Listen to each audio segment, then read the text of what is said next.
بشر، هذه صفاته للغرب. وخامسة حسنة جميلة ذكرها الرسول صلى الله عليه وسلم بأنهم وأمنعهم من ظلم الملوك، هم لا يعرفون الاستبداد. إذا كنتم أنتم ترفضون الاستبداد في بلادكم فدعونا أيضا نرفض الاستبداد في بلادنا. جميل. فليتأكد الغرب أن مصلحته، أقول أن مصلحة الغرب بصعود الإسلاميين إلى سدة الحكم. ومنذ ربيع الثورات العربية أعطوني حادثة تفجير في أوروبا.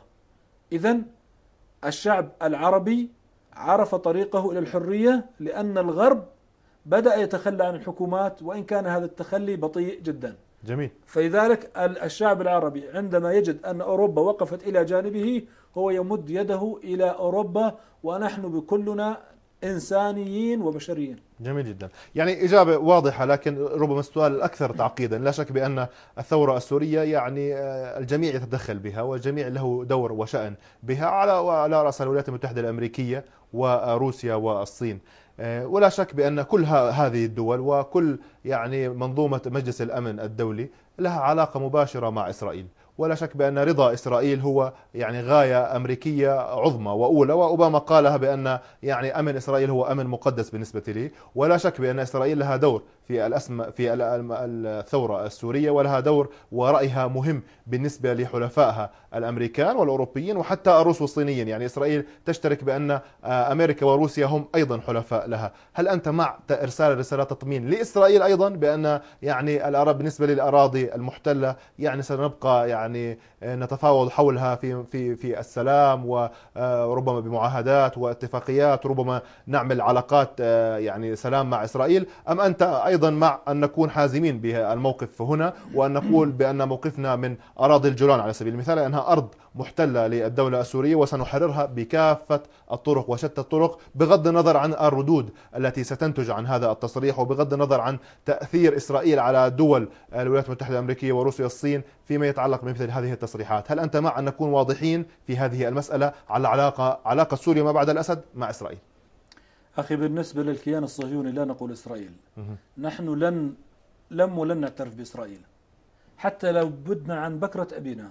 هذه رسالة تطميننا لإسرائيل، وليعلم ساسة بني صهيون نحن لن نقبل بهم في المنطقة. هذا كلام أقوله بصراحة.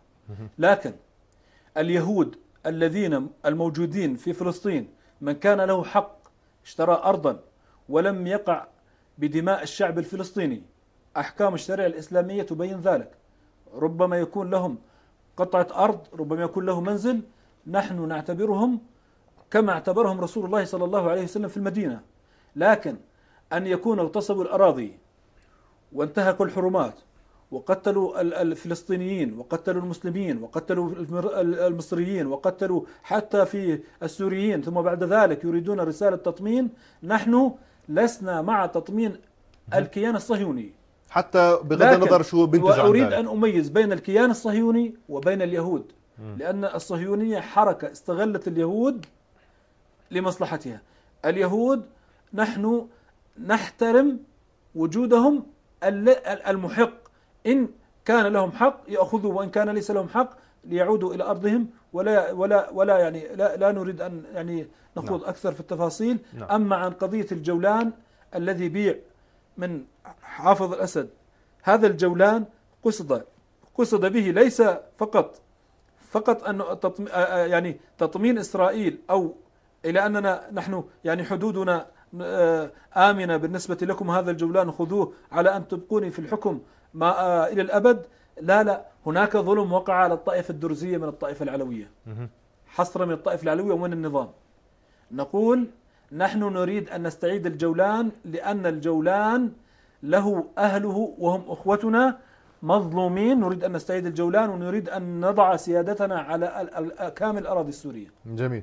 هذا من أولوياتنا بعد أن نكون قد أرسينا قواعد الدولة الجديدة وبنائها. نحن هذا أصلا لن يحترمنا الغرب إن تخلينا عن حق من حقوقنا. جميل. يعني أستاذ إبراهيم، إحنا حلقتنا شارفت على الانتهاء. ما هي الكلمة الأخيرة لك في هذه الحلقة، ويعني ما هي النصائح التي توجهها سواء للثوار أو المترددين بالانضمام للثورة السورية أو مختلف أطياف الشعب السوري؟ وبصراحة كيف ترى المستقبل؟ ما هو أفضل طريقة يعني من الممكن أن تنتهي بها هذه الأزمة أو هذه الثورة؟ ما هي النتيجة الأفضل المبتغاة التي أنت تتمناها؟